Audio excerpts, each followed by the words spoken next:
Hello friends, तो कैसे हैं आप लोग। तो फ्रेंड्स, मैं जुड़ गया हूं आपके सेशन के साथ। एंड फ्रेंड्स, हम लोगों का क्लास जो है कुछ दिनों से नहीं हो रहा था, क्योंकि मैं कुछ इशू के वजह से आप लोगों को क्लास नहीं ले पा रहा था। कुछ पर्सनल वर्क था वही, तो इसी वजह से मैं आप लोगों के साथ नहीं जुड़ पा रहा था। तो उसके लिए सॉरी है आप लोगों को। एंड अब जो है मैं आपके साथ जुड़ा हुआ रहूँगा। और आप लोगों को अब जैसा पता है कि आपके जो है विधानसभा की घोषणा होने ही वाली है, और सितंबर में अप्रॉक्स जो माना जा रहा है कि आपका विधानसभा जो है इलेक्शन की घोषणा हो जाएगी। तो अब आपका एग्ज़ाम जो है वो इलेक्शन से पहले ही इन्हें कंडक्ट कराना होगा। ठीक है, तो इलेक्शन से पहले ही कंडक्ट होगा। तो आई होप कि जुलाई तक में, जुलाई नहीं अगस्त तक में एग्ज़ाम ये कंडक्ट करा लें आपके टीआरई 4 का। ठीक है, तो अगस्त तक में जो है आपका टीआरई 4 होने का बहुत ज़्यादा चांस बनता है। तो इसका जो फॉर्म है आपको जून में, आई होप कि नोटिफिकेशन एंड फॉर्म फिलअप जून में देखने को मिलेगा। एंड अगस्त में इसका एग्ज़ाम देखने को मिल जाएगा। तो अब आप लोगों से रिक्वेस्ट है कि आप लोग अपनी तैयारी को स्पीड से करना स्टार्ट कर दें, क्योंकि अब जो है विधानसभा का टाइम हो चुका है। तो आपका जो है ये जो वैकेंसी है ये देखने को बहुत जल्द ही मिल जाएगा। तो चलिए, मैं आज से जुड़ गया हूँ आपके सेशन के साथ। एंड जो यहाँ पर मैं आपको डिटेल डिस्कशन जो कराता हूँ वो बहुत ही अच्छे तरीके से करा देता हूँ। आपका एक रिवीजन सेशन भी होगा, डिटेल डिस्कशन सेशन होगा, और यहाँ पे आपको बहुत सारे जो है इन्फॉर्मेशन आपको देखने को मिल जाएंगे। तो चलिए, मैं जुड़ जाता हूँ आपके सेशन के साथ। एंड वंस अगेन सॉरी आप लोगों को कि मैं आपके साथ कुछ दिनों से नहीं जुड़ पा रहा था। तो आज से फिर से मैं जुड़ गया हूँ। तो हमारा फर्स्ट क्वेश्चन है, बहिष्कृत भारत पत्रिका किसने लिखी। तो बहिष्कृत भारत, और मैगजीन से तो आपको पता ही है कि क्वेश्चन एक आना श्योर है। तो बहिष्कृत भारत बाबा साहब अंबेडकर, तो बिल्कुल यही करेक्ट होने वाला है। बाबा साहब अंबेडकर ने जो है बहिष्कृत भारत लिखा था। ठीक है, इन्होंने जो है मूक नायक भी लिखा था। क्या लिखा था? तो मूक नायक। मूक नायक पत्रिका भी इन्हीं ने। समता, उसके बाद एक लिखिएगा जनता। मूक नायक, समता, जनता। और एक याद रख लीजिएगा, Pakistan and the partition of India. Pakistan and the partition of India. Pakistan and the partition, Pakistan and the partition of India. ये जो है आपका जो है बाबा साहब अंबेडकर के द्वारा लिखा गया जो है सारा मैगजीन्स है। तो मूक Nayak, Samata, Janata and the Pakistan and the partition of India. And you have to remember Bahishkrit Bharat also. Okay friends. And Jyotiba Phule से आप लोगों को क्या याद रखना है? तो ज्योतिबा फुले से याद रख लेना, इन्होंने सत्यशोधक समाज की स्थापना करी। किसकी? तो सत्यशोधक समाज की स्थापना किसने करी है? तो ज्योतिबा फुले ने। सत्यशोधक समाज से ज्योतिबा फुले जुड़ी हुई है। और इनकी एक पत्रिका मैगजीन याद रख लेना है भाई, गुलामगिरी। गुलामगिरी मैगजीन किसकी है? तो गुलामगिरी ज्योतिबा फुले की मैगजीन है। और सत्यशोधक समाज भी Jyotiba Phule. You have to remember that. Okay friends. Bal Gangadhar Tilak से you have to remember Maratha and Kesari magazine. What? Maratha and Kesari. You have to remember from Bal Gangadhar Tilak. Okay, Maratha and Kesari. Maratha किस लैंग्वेज में? तो इंग्लिश लैंग्वेज में लिखा जाता था। एंड केसरी जो है वो मराठा लैंग्वेज में पब्लिश करा जाता था, वही मराठा लैंग्वेज में। ठीक है, याद रख लेना है आप लोगों को। ओके। अबुल कलाम आज़ाद से आप लोगों को क्या याद रख लेना है? तो एक याद रख लीजिएगा, अल हिलाल। अल हिलाल मैगजीन जो है अबुल कलाम आज़ाद से। और एक याद रख लेना, अल बिलाग। अल बिलाग, तो अल हिलाल और अल बिलाग जो है अबुल कलाम आज़ाद की मैगजीन है। ये आपको ये भी याद जरूर रख लेना है। नेक्स्ट, सत्यशोधक समाज की स्थापना किसने की? तो अभी पीछे मैंने डिस्कस कर रखा है, बाल गंगाधर तिलक ने। नहीं भाई, बाल गंगाधर तिलक को अशांति का जनक कहा जाता था। अशांति का जनक किसने कहा था? तो अशांति का जनक जो है बाल गंगाधर तिलक को कहा जाता था। किसने कहा था? तो वेलेंटाइन सिरोल ने कहा था। किसने? तो वेलेंटाइन। वेलेंटाइन, वेलेंटाइन सिरोल या चिरोल कुछ भी रहेगा, दोनों करेक्ट होता है। तो वेलेंटाइन सिरोल ने भाई बाल गंगाधर तिलक को अशांति का जनक कहा था। अशांति का जनक कहा था बाल गंगाधर तिलक को वेलेंटाइन सिरोल ने। जफर अली खान से याद रख लीजिएगा एक मैगजीन को आप लोग, जमींदार। जमींदार मैगजीन को याद रख लीजिएगा, जफर अली खान से जमींदार मैगजीन को। ज्योतिबा फुले से याद रख लेना है आपको क्या? तो सत्यशोधक समाज। तो option number C is correct here. तो सत्यशोधक समाज की स्थापना Jyotiba Phule. And one thing you have to remember, Gulamgiri. Gulamgiri Jyotiba Phule. Gulamgiri also you have to remember my friends. Okay, Gulamgiri Jyotiba Phule. Mohammad Ali Jinnah you have to remember कि इससे याद रखना क्या है? तो भाई याद रख लेना आप लोग, कॉमरेड मैगजीन याद रख लेना, कॉमरेड। तो कॉमरेड मैगजीन किससे याद रख लेना है? तो मोहम्मद अली जिन्ना से याद रख लेना है आप लोगों को। ठीक है। And one more thing you have to remember from here, अच्छा, मोहम्मद अली जिन्ना से नहीं, अबुल कलाम आज़ाद से एक याद रखना है आपको। क्या, यहाँ पर देखो मुझे याद आ रहा है, तो अबुल कलाम आज़ाद से आपको याद क्या रख लेना है कि सबसे कम आयु, ठीक है, सबसे कम आयु और सबसे लंबे समय तक कांग्रेस के अध्यक्ष। तो सबसे कम आयु और सबसे लंबे समय तक कांग्रेस के अध्यक्ष कौन थे? तो अबुल कलाम आज़ाद थे, ये भी याद रखना है। भारत का पहला समाचार पत्र कौन सा था? तो भाई भारत की पहली जो है समाचार पत्र कौन सा है, ये पूछ रखा है आपसे। तो मिरातुल अखबार तो भारत का पहला समाचार पत्र नहीं था भाई। मिरातुल अखबार को किसने लिखा था? तो राजा राम मोहन रॉय ने। किसने? तो राजा राम मोहन रॉय ने लिखा था। राजा राम मोहन रॉय ने लिखा था मिरातुल अखबार को, ठीक है। मिरातुल अखबार को कब लिखा था? तो 1822 में लिखा था। किस भाषा में लिखा था? तो फारसी भाषा में लिखा था। 1822 में फारसी भाषा में लिखा था राजा राम मोहन रॉय ने मिरातुल अखबार को। बंगाल गजट जो है भारत का पहला जो है समाचार पत्र है, न्यूज़पेपर है। कब लिखा गया था? तो 1780 में लिखा गया था। कब लिखा गया था? तो 1780 में। किसके द्वारा? तो जेम्स ऑगस्टस हिक्की के द्वारा। किसके द्वारा? तो James Augustus Hickey, Augustus Hickey के द्वारा लिखा गया था। जेम्स ऑगस्टस हिक्की के द्वारा जो है बंगाल गजट जो है 1780 में जो हमारे भारत का पहला समाचार पत्र था। और किस लैंग्वेज में लिखा जाता था? तो इंग्लिश लैंग्वेज में लिखा जाता था, ये भी याद रख लीजिएगा, इंग्लिश लैंग्वेज में लिखा जाता था बंगाल गजट को।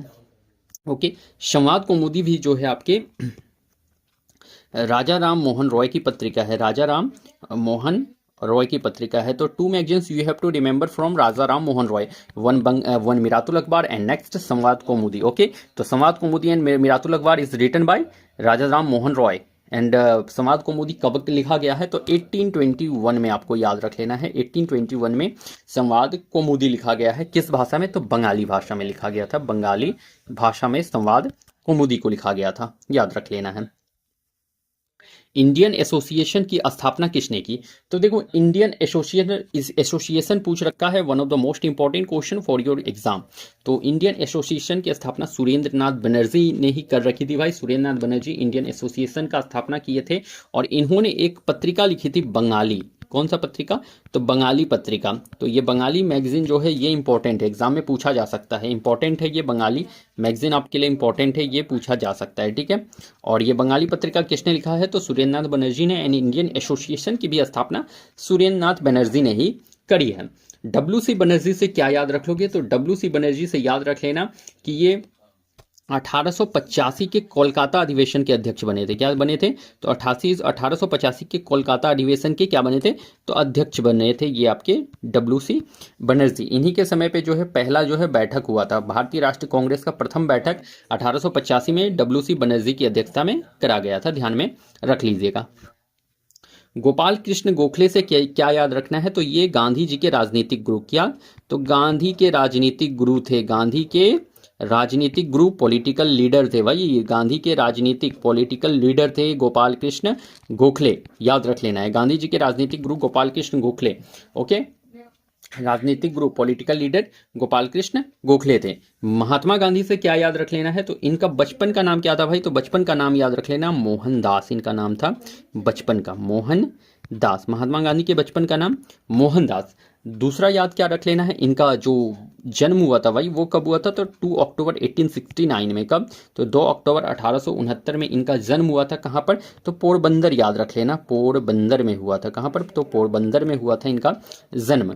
और इनके पिता का नाम क्या था अगर पूछ ले तो याद रख लीजिएगा, करमचंद गांधी। क्या नाम था? तो करमचंद गांधी। पिता का नाम करमचंद गांधी था। इनकी माता का नाम क्या था? तो माता का नाम याद रख लीजिएगा, मदर नेम क्या था? तो पुतली बाई था इनकी माँ का नाम, पुतली बाई। माँ का नाम क्या था भाई? तो पुतली बाई, आपको याद रखना है। इनकी पत्नी का नाम क्या था? तो पत्नी का नाम आपको याद रख लेना है कस्तूरबा गांधी, कस्तूरबा गांधी। तो वाइफ का नाम क्या था माँ गांधी जी के? तो कस्तूरबा गांधी वाइफ का नाम हो जाता है। इनके 4 पुत्र थे। कौन कौन? 4 पुत्र कौन कौन थे? तो हरिलाल, मनीलाल, रामदास और देवदास। हरिलाल, मनीलाल, रामदास, देवदास। और इनका एक दत्तक पुत्र भी था। एक दत्तक पुत्र का मतलब समझते हो? तो गोद लिया हुआ बेटा भाई। तो गोद लिया हुआ, तो गोद लिए थे किसको? तो जमुना लाल बजाज को। एक दत्तक पुत्र और 4 अपने थे। एक दत्तक पुत्र थे जिनको इन्होंने गोद लिया था, तो वो थे जमुना लाल बजाज। ये भी याद रख लेना है आपको, ठीक है। आपसे एक क्वेश्चन ये पूछा जाता है कि गांधी जी जो थे वो दक्षिण अफ्रीका में कितने दिन रहे थे। तो 21 वर्ष जो है ये दक्षिण अफ्रीका में रहे थे गांधी जी। 21 ईयर्स जो है ये दक्षिण अफ्रीका में रह के आए थे गांधी जी। ठीक है, तो इसको भी जरूर याद रख लीजिएगा, प्रश्न पूछा जाता है ये वाला। नटाल इंडिया कांग्रेस की स्थापना किसने की। तो भाई नटाल इंडिया कांग्रेस की स्थापना किसने करी है बताओ आप लोग। तो नटाल इंडिया कांग्रेस या नेटाल इंडिया कांग्रेस की स्थापना स्वामी सहजानंद सरस्वती तो नहीं, गांधी जी जो है ये इन्होंने नेटाल इंडिया कांग्रेस की स्थापना करी है। कब करी है तो 1894 में गांधी जी ने नटाल इंडिया कांग्रेस की स्थापना की। याद रख लीजिएगा, नटाल इंडिया कांग्रेस की स्थापना 1894 में गांधी जी ने करी है। ठीक है, याद रख लीजिएगा। कहाँ पर करी है तो ये जो है लंदन में करा गया था, ब्रिटेन में। कहाँ पर तो ब्रिटेन में किया गया था नेटाल इंडिया कांग्रेस का स्थापना गांधी जी के द्वारा 1894 में। ठीक है, अब गांधी जी से कुछ फैक्ट्स आपको याद रख लेना है। पहला फैक्ट तो यही याद रख लेना कि ये जो है गांधी जी 1888 में इंग्लैंड गए थे जो बैरिस्टर की पढ़ाई करने के लिए, मतलब कि जो वकील वकील वगैरह बनते हैं वही कानून की पढ़ाई करने के लिए ये 1888 में कहाँ गए थे तो इंग्लैंड गए थे। ठीक है, तो किस चीज़ का पढ़ाई करना तो बैरिस्टर की पढ़ाई करने के लिए। ठीक है, तो 1888 में क्या गए इंग्लैंड गए, क्या पढ़ने के लिए तो कानून की पढ़ाई पढ़ने के लिए। ठीक है, कानून की पढ़ाई करने के लिए गए थे ये, 1888 में इंग्लैंड विजिट करे थे ये। ठीक है, नेक्स्ट आपको याद रख लेना है कि इन्होंने जो है 1891 में ये भारत आए और इन्होंने जो है वकालत की प्रैक्टिस करी है भारत में। 1891 में भारत आए और इन्होंने यहाँ पर जो है वकालत की प्रैक्टिस करी है। ठीक है, याद रख लीजिएगा। नेक्स्ट आपको याद रख लेना है 1893। देखो मैं आपको सारे क्रॉनिकल ऑर्डर में बता रहा हूँ। 1888 पहले बताया, फिर 1891 बताया, फिर अभी 1893 बता रहा हूँ। तो 1893 में ये क्या किए तो ये गुजरात के व्यापारी जो दादा अब्दुल्ला थे, गुजरात के व्यापारी दादा अब्दुल्ला, गुजरात के व्यापारी दादा अब्दुल्ला का केस लड़ने के लिए दक्षिण अफ्रीका गए। ठीक है, तो 1893 में गुजरात व्यापारी दादा अब्दुल्ला का केस लड़ने के लिए कहाँ गए तो दक्षिण अफ्रीका, साउथ अफ्रीका गए थे। ये भी जरूर याद रख लीजिएगा, साउथ अफ्रीका गए थे। ठीक है, नेक्स्ट इन्होंने 1894 में तो नेटाल इंडिया कांग्रेस की स्थापना करी है इंग्लैंड में। ठीक है, इतनी बातों को आप लोगों को जरूर ध्यान में रख लेना है। ओके फ्रेंड्स, चलिए फिर नेक्स्ट क्वेश्चन की तरफ। किस संविधान संशोधन के द्वारा संपत्ति के अधिकार को मौलिक अधिकार से हटाया गया। तो देखो वो कौन सा संविधान संशोधन था जिसके द्वारा जो है संपत्ति के अधिकार को मौलिक अधिकार से हटा दिया गया था। तो 42वां संविधान संशोधन तो नहीं भाई। 42वां संविधान संशोधन के द्वारा तो देखो पहली बात तो याद रख लेना, इसके तहत जो है 10 मौलिक कर्तव्य जोड़े गए थे। 10 मौलिक कर्तव्य जोड़े गए थे। ठीक है, तो 10 मौलिक कर्तव्य जोड़े गए थे 42वां संविधान संशोधन के द्वारा ही। याद पहली बात यही रख लीजिएगा। 42वां संविधान संशोधन हुआ कब है तो 1976 में हुआ है 42वां संविधान संशोधन। 10 मौलिक कर्तव्य जोड़ा गया और इसमें इसी से जो है प्रस्तावना में 3 शब्द भी जोड़ा गया था। 42वां संविधान संशोधन के द्वारा ही प्रस्तावना में 3 शब्द भी जोड़ा गया था, इसको भी ध्यान में रख लेना है आपको। 44वां संविधान संशोधन से जो है आपके संपत्ति को अधिकार को मौलिक अधिकार से हटाकर, संपत्ति के अधिकार को मौलिक अधिकार से हटाकर कानूनी अधिकार बनाया गया। क्या किया गया तो मौलिक अधिकार से हटाकर कानूनी अधिकार बनाया गया, जो कि अभी आर्टिकल कितना में है तो आर्टिकल 300A में आपका प्रेजेंट है। तो आर्टिकल 300A में जो है अभी संपत्ति का अधिकार है और ये अब एक कानूनी अधिकार बन चुका है। याद रख लेना है आपको।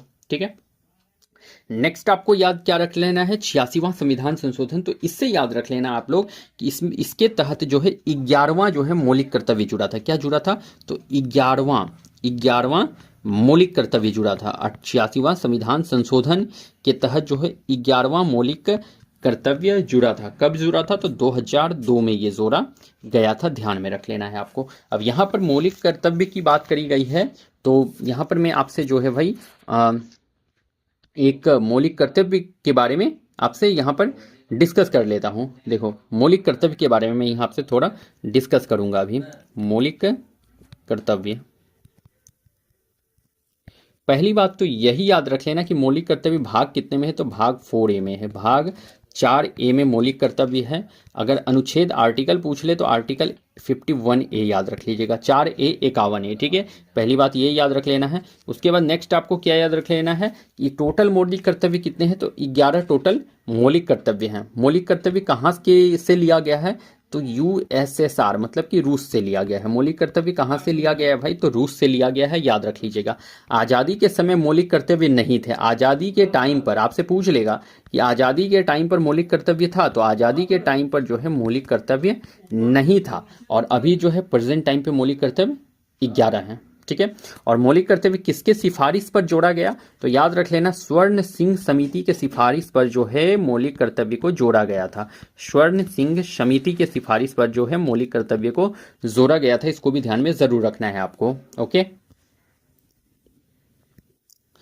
इंदिरा गांधी नहर परियोजना बनी है, तो इंदिरा गांधी नहर परियोजना कहाँ पर बनी है भाई? तो कोसी नदी पर, हरिके बराज पर, भागीरथी नदी पर, सोन नदी पर। तो इंदिरा गांधी नहर परियोजना जो है हरिके बराज पर बनी हुई है, हरिके बराज पर बनी हुई है। और ये one of the most important topic है, यहाँ से प्रश्न देखने को जरूर मिल रहा है और बार बार मिल रहा है। तो आई होप कि नेक्स्ट जो TRE 4 जो आने वाली है आपके, तो उसमें आई होप कि वहाँ पे क्वेश्चन यहाँ से देखने को जरूर मिल जाए, तो इसलिए इसको देख लेना इंपॉर्टेंट बन जाता है आपके लिए। तो इंदिरा गांधी नहर हरिके बराज में बनाया गया है। एंड कोसी नदी पर भाई क्या बना है? तो कोसी नदी पर कोसी परियोजना बना हुआ है। कोसी नदी पर कोसी परियोजना बना हुआ है। क्या बना हुआ है? तो कोसी नदी पर कोसी परियोजना, जो कि ये बिहार की एक परियोजना है। बिहार की एक परियोजना है कोसी परियोजना, जो कि कोसी नदी पर बनी हुई है। भागीरथी नदी पर याद रख लीजिएगा टिहरी बांध परियोजना बना हुआ है। क्या बना हुआ है? तो टिहरी बांध परियोजना जो है आपका टिहरी नदी पर बना हुआ, भागीरथी नदी पर बना हुआ है टिहरी बांध परियोजना। और ये कहाँ की परियोजना है? तो याद रख लीजिएगा उत्तराखंड की परियोजना है टिहरी बांध परियोजना, ठीक है। सोन नदी पर भाई याद रख लेना कि सोन नदी पर बनाया गया है रिहंद बांध परियोजना। कौन सा परियोजना?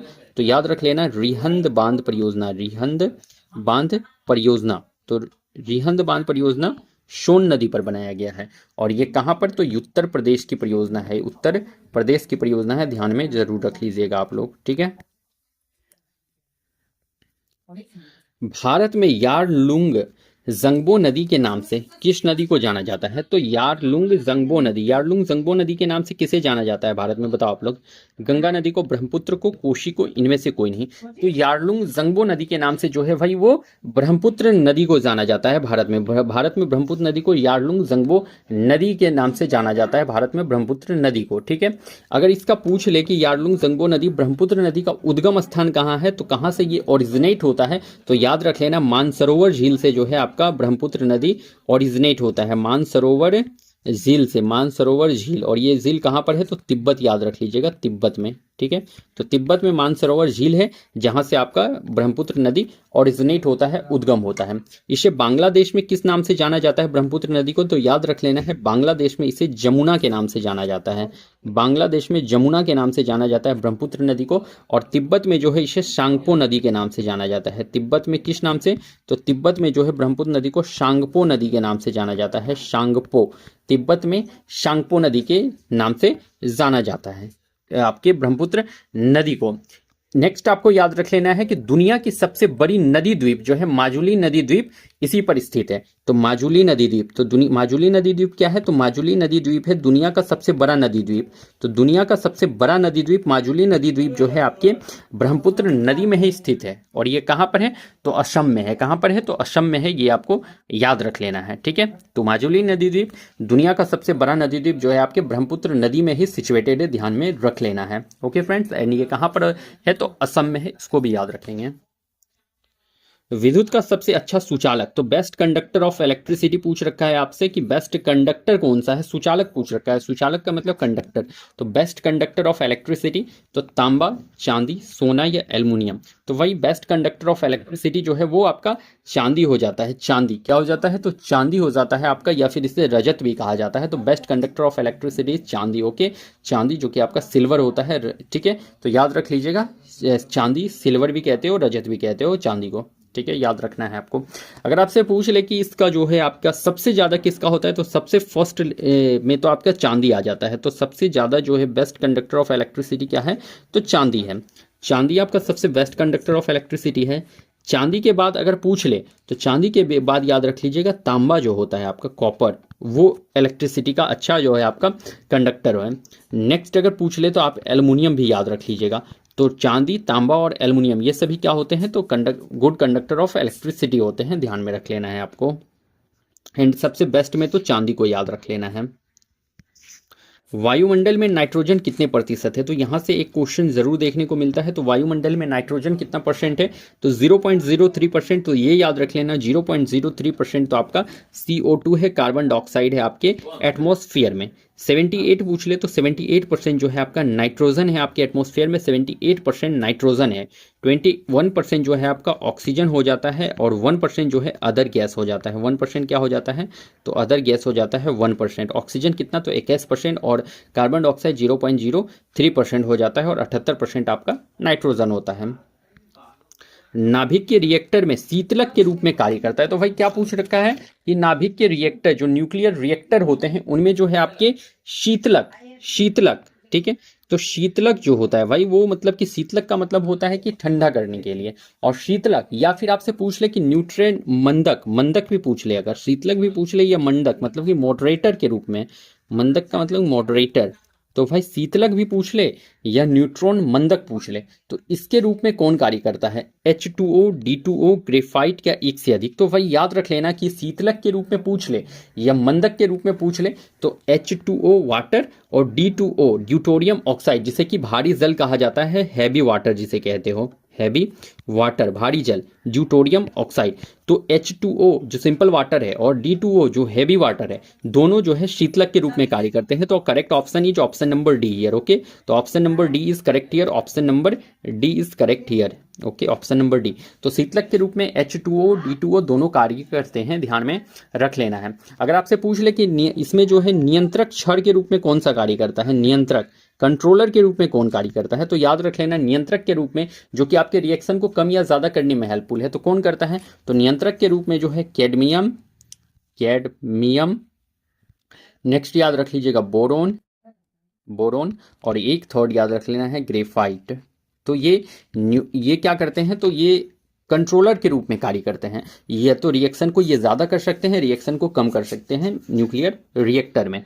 तो कंट्रोलर के रूप में कैडमियम, बोरोन और ग्रेफाइट वर्क करते हैं। और यहाँ पर आपसे पूछ ले कि नाभिक रिएक्टर में एक्चुअली होता क्या है, तो यहाँ पर जो है आपके बिजली बनाया जाता है। क्या बनाया जाता है?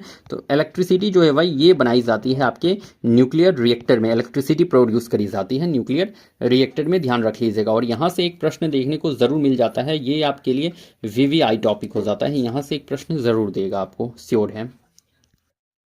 जल पुरुष के नाम से किसे जाना जाता है? तो जल पुरुष, तो जल पुरुष के नाम से चंदी प्रसाद भट्ट को नहीं भाई। चंदी प्रसाद भट्ट तो आपके किससे? तो चंदी प्रसाद भट्ट तो आपके उससे चिपको आंदोलन से जुड़े हुए थे, चिपको आंदोलन, चिपको आंदोलन, चिपको आंदोलन से चंदी प्रसाद भट्ट जुड़े हुए थे, जिसका नेतृत्व जो है सुंदरलाल बहुगुणा ने करा था। सुंदरलाल बहुगुणा ने जिसका नेतृत्व करा था चिपको आंदोलन का। और चंडी प्रसाद भट्ट जो है चिपको आंदोलन से ये भी जुड़े हुए हैं। चिपको आंदोलन एक्चुअली चला कहाँ पर था? तो उत्तराखंड के चमोली जिला में चला था। कहाँ पर? तो उत्तराखंड के चमोली जिला में चिपको आंदोलन चला था। मेधा पाटेकर से याद रख लेना, ये जो है नर्मदा बचाओ अभियान इन्होंने चलाया था। नर्मदा बचाओ अभियान किसने चलाया था? तो मेधा पाटेकर ने चलाया था नर्मदा बचाओ अभियान। जल पुरुष के नाम से तो राजेंद्र सिंह या राजेंद्र प्रसाद, तो भाई याद रख लेना राजेंद्र सिंह को जो है जल पुरुष के नाम से जाना जाता है, राजेंद्र सिंह को ध्यान रख लेना है। राजेंद्र प्रसाद तो हमारे पहले जो है प्रेसिडेंट हो जाते हैं, तो ये तो होना नहीं है। तो जल पुरुष राजेंद्र सिंह याद रखना है आपको। प्लास्टर ऑफ पेरिस का रासायनिक सूत्र है, तो केमिकल फॉर्मूला से एक क्वेश्चन देखने को श्योर मिलता है, तो TRE 4 में देखने को मिल सकता है यहाँ से क्वेश्चन। तो प्लास्टर ऑफ पेरिस का रासायनिक सूत्र CaSO4 2H2 है। तो भाई ये तो आपके जिप्सम का रासायनिक सूत्र है। किसका है? तो जिप्सम, जिप्सम का रासायनिक सूत्र है CaSO4 2H2O।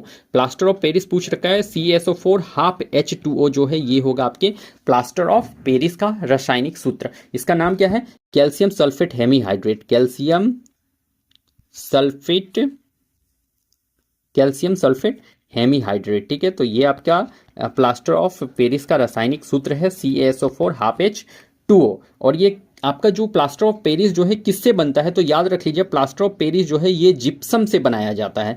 जब जिप्सम को हीट करा जाता है ना भाई, तो जिप्सम को जब हीट किया जाता है, जिप्सम को जब हीट किया जाता है, यहाँ पर मैं बता देता हूँ आपको, जब जिप्सम को हीट किया जाता है जब जिप्सम को हीट किया जाता है तो आपका प्लास्टर ऑफ पेरिस बनता है। तो जिप्सम को जब हीट करते हो तो प्लास्टर ऑफ पेरिस आपका बन जाता है। तो इस बात को याद रख लेना कि प्लास्टर ऑफ पेरिस जो है जिप्सम से प्राप्त किया जाता है। ठीक है, CaO आपका जो है क्विक लाइम का रासायनिक सूत्र है। क्विक लाइम का आपका केमिकल फॉर्मूला जो है CaO हो जाता है। ओके, नेक्स्ट, संयुक्त अधिवेशन को कौन बुलाता है?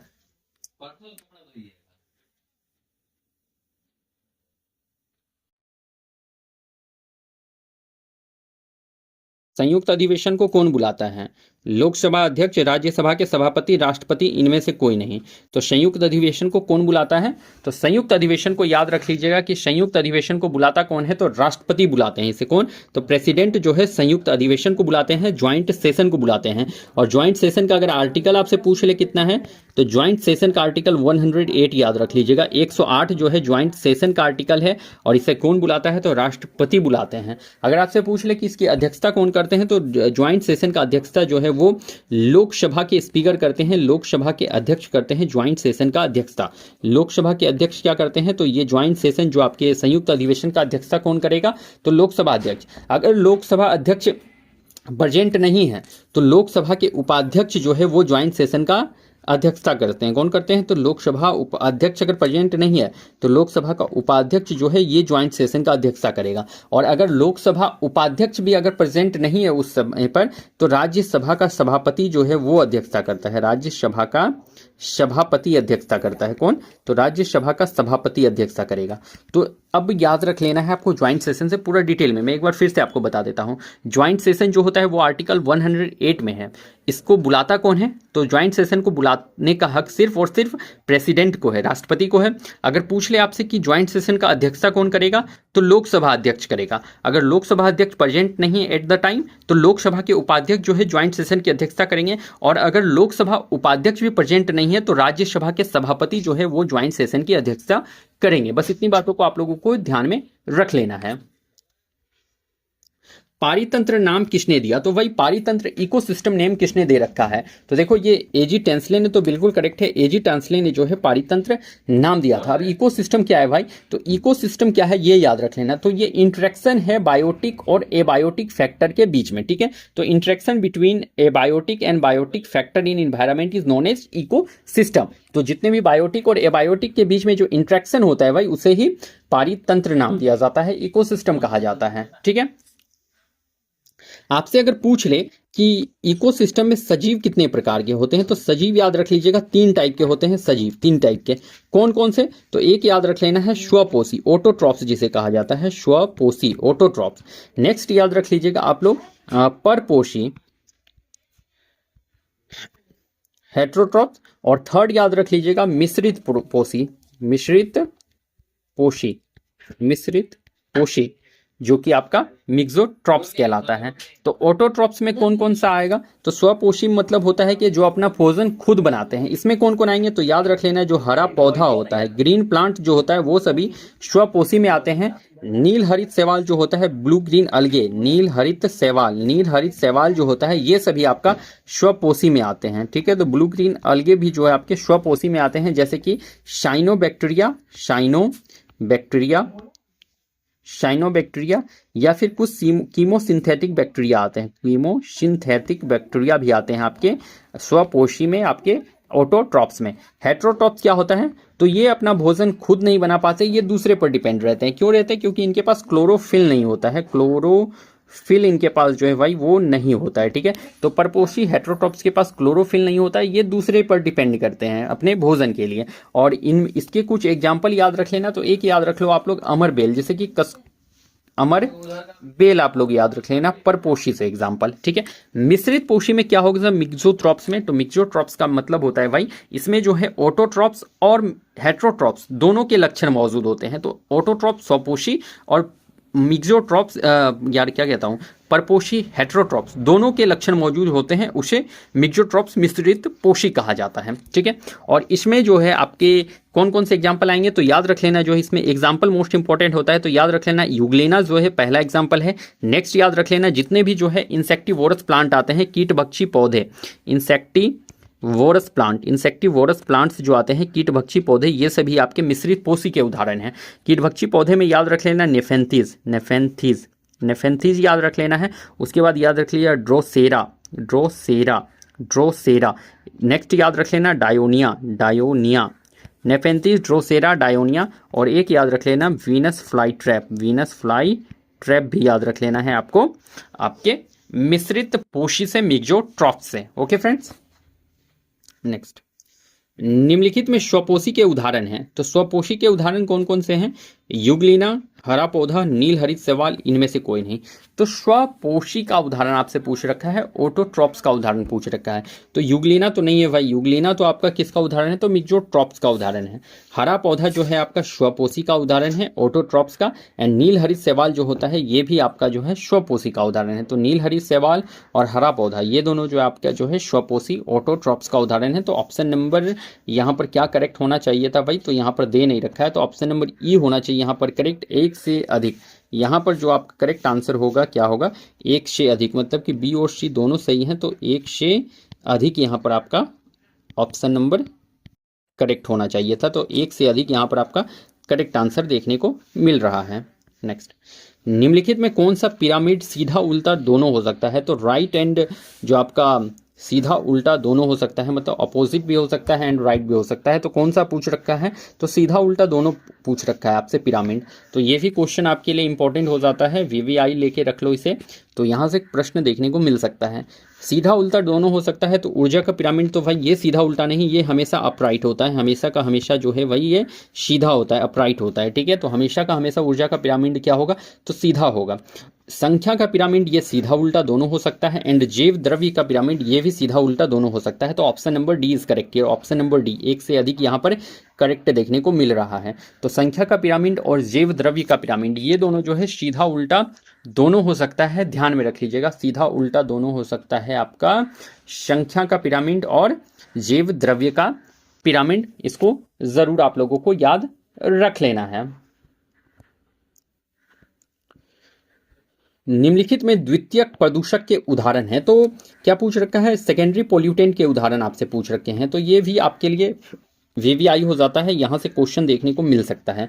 तो एसिड रेन जो है ये आपका द्वितीयक प्रदूषक का उदाहरण है। ओजोन भी आपका द्वितीयक प्रदूषक का उदाहरण है। एंड स्मोक जो आपके स्मोक जो होते हैं, फोटो केमिकल स्मोक, ये भी जो आपके हैं द्वितीयक प्रदूषक के उदाहरण हैं। तो option number D is correct here, एक से अधिक, ठीक, more than one of the above is correct here.